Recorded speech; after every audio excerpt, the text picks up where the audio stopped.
विघ्नहर्ता श्री गणेश, श्री गणेश, श्री गणेश।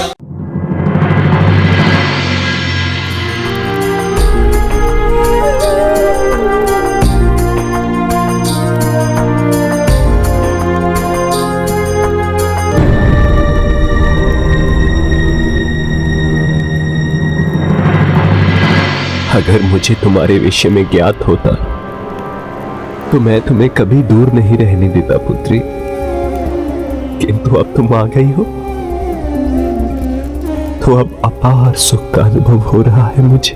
तुम्हारी ये मीठी बातें अत्यंत सुखदायी है। आप भी तो कितना शक्तिशाली है। मेरे पिताजी जो है, किंतु कोई दिखाई नहीं दे रहा है। हाँ, माता ने तो कहा था यहाँ पर काका है, भ्राता है, तो कहाँ है वो सब? चलिए ना पिताजी, चलिए ना, आप क्या सोच रहे हैं? चलिए। कितना सुंदर और सरल स्पर्श है इसका, जिसने मेरी सारी निराशा को एक ही क्षण में मिटा दिया। पिताश्री चलिए ना।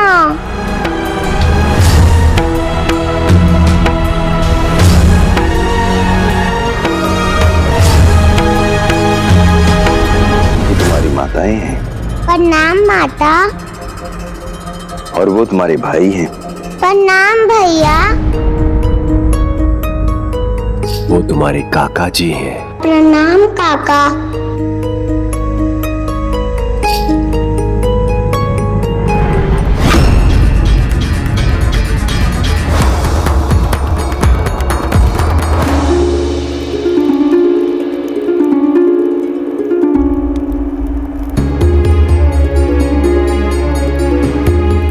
यहाँ तो एक और पिताश्री है। नहीं नहीं पुत्री, चकित मत हो, ये तो मात्र मेरा प्रतिरूप है।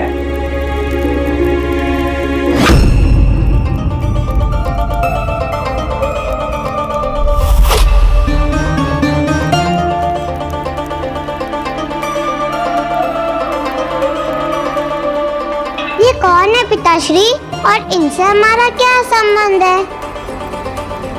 ये मुझे रचने वाले मेरे जन्मदाता, मेरे इष्ट देव। मेरे पिताजी की रचना करने के लिए बहुत धन्यवाद। तुम्हारा सदा कल्याण हो पुत्री।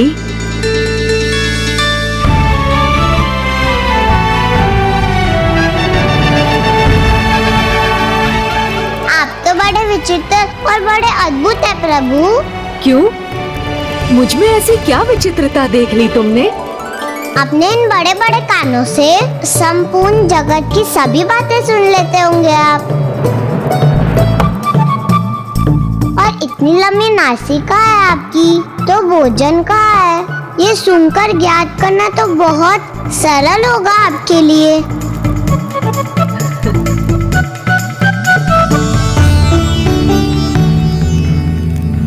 पेट भी कितना विशाल है आपका, किंतु अभी तो बहुत बड़ा हुआ है। हाँ, सत्य कहा तुमने।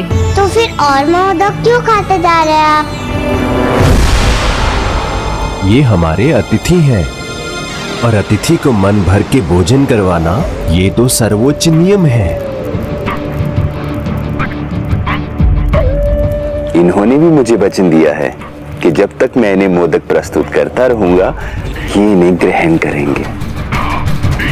इसलिए ऐसा हमें कुछ नहीं करना चाहिए पुत्री, जिससे इनका वचन भंग हो। किंतु पिताश्री।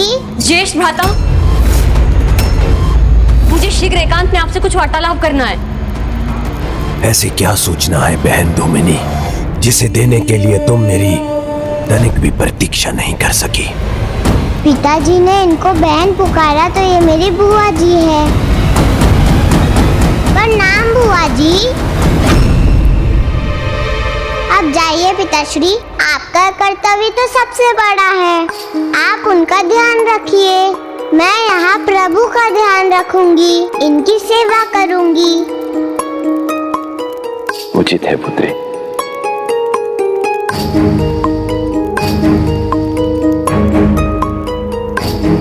प्रभु, आपके लिए मेरा एक सुझाव है। आप धीरे धीरे खाइए। इस प्रकार आप खाते भी रहेंगे और आपका वचन भी भंग नहीं होगा। तुम्हारा सुझाव तो अत्यंत उत्तम है। अब ऐसे ही खाऊंगा मैं। गणेश की असुविधा का आभास तो इस छोटी सी बच्चे को भी हो गया। किंतु दुष्ट भंडासुर अपने आराध्य को वचनबद्ध कर पुत्र गणेश को कष्ट देने पर ही आतुर है, किंतु अब अपने कर्मों के जो बीज इस भंडासुर ने बोए हैं, उसके फल स्वरूप स्वयं भी भयंकर कष्ट का भागी बनेगा ये कुटिल असुर।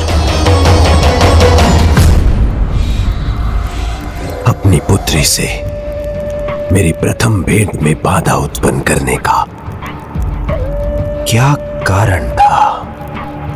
आइए भ्राता, देखिए।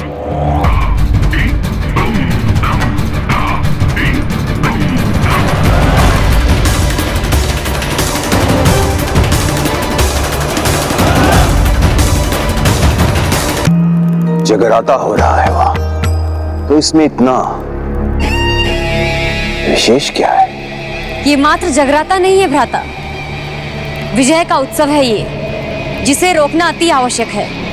और ऐसे विजय के उत्सव में हुआ विस्फोट बहुत प्रभावशाली होता है ज्येष्ठ। मैं इनके इस विजय उत्सव को शोक में परिवर्तित करना चाहती हूँ। जगराते की इस रात्रि को इनके विनाश की रात्रि बनते देखना चाहती हूँ मैं। ये जगराता क्या होता है प्रभु? ऐसी रात्रि जिसमें उनके सभी भक्त माता की भक्ति में खोए रहते हैं और संपूर्ण रात्रि माता के नाम का स्मरण कर, उनका भजन कीर्तन कर अपने जीवन को नवीन उत्साह और आनंद से भर लेते हैं। क्योंकि जो भी जगराते में भाग लेता है उसमें एक अपूर्व शक्ति का संचार होता है। तब तो मैं भी माता के जगराते में भाग लेना चाहती हूँ। घोर तपस्या कर स्वयं को विस्फोटक में परिवर्तित करने का सामर्थ्य अर्जित किया है मैंने।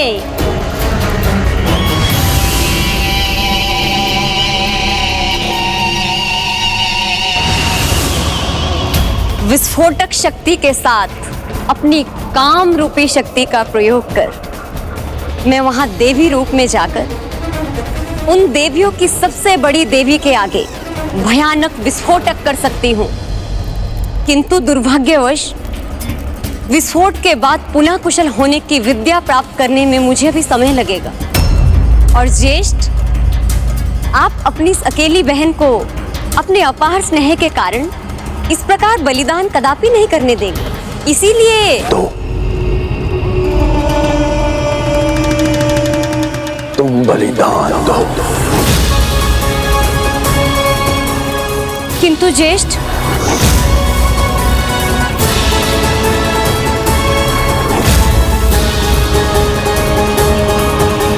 एक शब्द भी नहीं सुनना चाहता हूं मैं।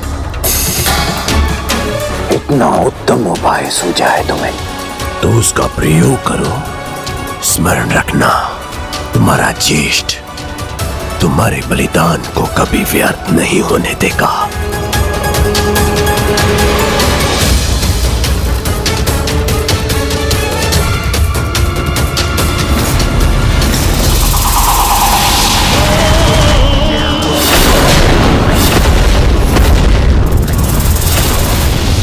ऐसा विनाशक विस्फोट इन देवियों को हताश करेगा। यदि वहां कोई बचा भी रह गया तो मेरे 17 महासेनापतियों के साथ आक्रमण कर मेरी सेनाओं से भी नष्ट कर देगी।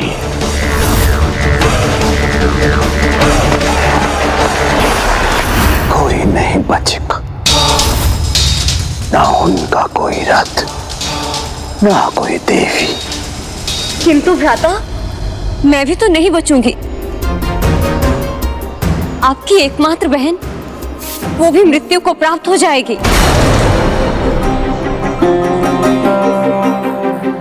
सत्य कहा तुमने बहन दुमिनी।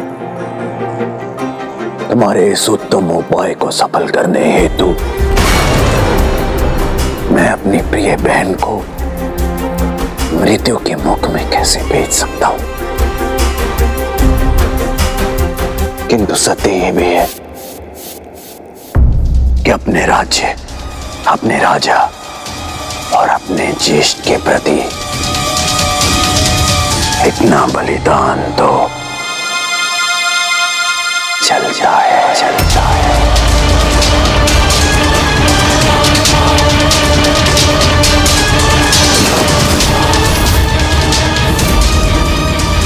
तुम्हारा महानायक तुम्हें आदेश दे रहा है, जाओ जाकर शत्रुओं का विनाश करो और जो बचेगा उसके लिए मैं तैयार हूं।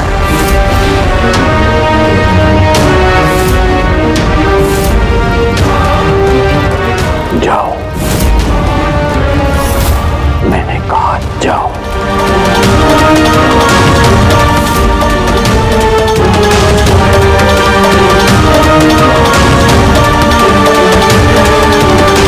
जाना है, मुझे भी जाना है। माता के जगराते में मुझे भी जाना है। जाना है, मुझे भी जाना है। मेरी भी यही इच्छा है कि मैं इस दिव्य अवसर पर माता के निकट रहने का सौभाग्य प्राप्त कर सकूं। तब तो आप भी चलिए ना माता के भक्ति में झूमते हुए। हम दोनों जाएंगे, वहाँ बहुत आनंद आएगा। ओ, समझ गई। पिताश्री को दिया हुआ वचन नहीं भंग कर सकते आप। आपको यही रहकर मोदक खाने होंगे, इसलिए इतना दुख हो रहा है ना आपको। किंतु दुखी मत होइए, हम दोनों मिलकर कोई उपाय ढूंढ लेते हैं। आप यहाँ खाते खाते विचार कीजिए और मैं वहाँ बैठकर कुछ सोचती हूँ।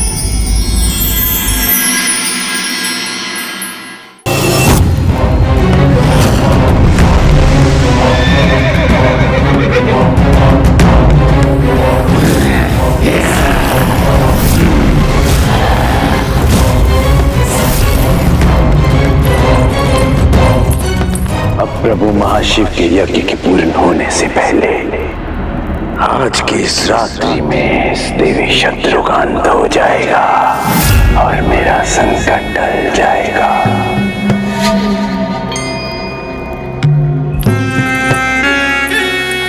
ज्येष्ठ, अब तो मुझे अवश्य रोकेंगे।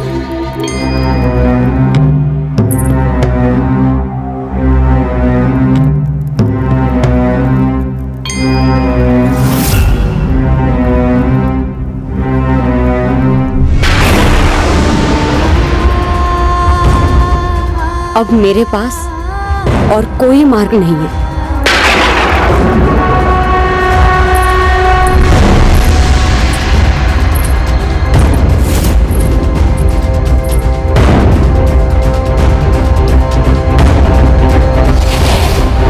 गणेश जी, मुझे तो कुछ भी सूझ नहीं रहा और आपको दुखी छोड़कर मैं कैसे जाऊँ वहाँ। अब आप ही बताइए ना, हम क्या करें।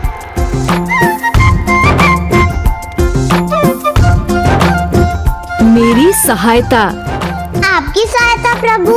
नहीं, मैं इतने मोदक नहीं खाऊंगी, मेरा पेट फट जाएगा। नहीं रश्मि प्रभा, मोदक खाने में नहीं, तुम माता के जगराते में भाग लेने में मेरी सहायता कर सकती हो। किंतु जब आप जा ही नहीं सकते तो? शाम कुटिलाक्ष के साथ मेरे सभी 17 सेनापतियों, आज हम इस देवी के साथ इस युद्ध का भी अंत करेंगे। इसलिए सतर्क रहो। जैसे ही वहां पर विस्फोट हो तो बिना विलंब किए उन पर भूखे सिंह की तरह टूट पड़ो और वहां जो भी देवियां बची हो उन सभी का अंत करना। हम और हमारी सेना अंतिम आक्रमण के लिए तैयार है असुर महानायक।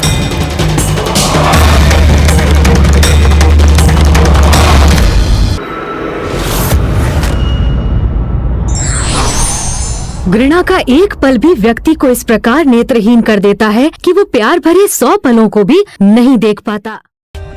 For more updates, subscribe to our channel, click the show links and enjoy watching the videos.